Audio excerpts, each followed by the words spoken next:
First service முடிஞ்சு கிட்டத்தட்ட ஒரு 1200 கிலோமீட்டர் ஓட்டியிருக்கேன்.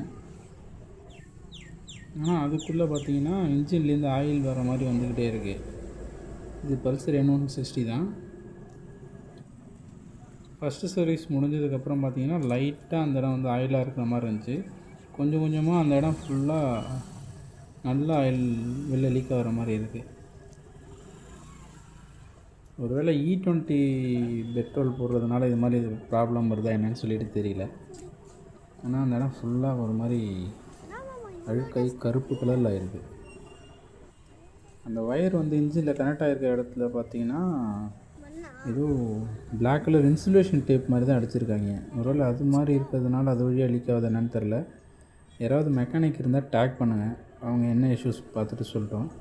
நான் ஷோரூம் கொண்டு போய் கொடுக்குறேன். அவங்க என்ன சொல்கிறாங்கன்னு பார்ப்போம். அது முடிஞ்சதுக்கப்புறம் அடுத்த வீடியோவில் என்ன அப்டேட்டுங்கிறத சொல்கிறேன்.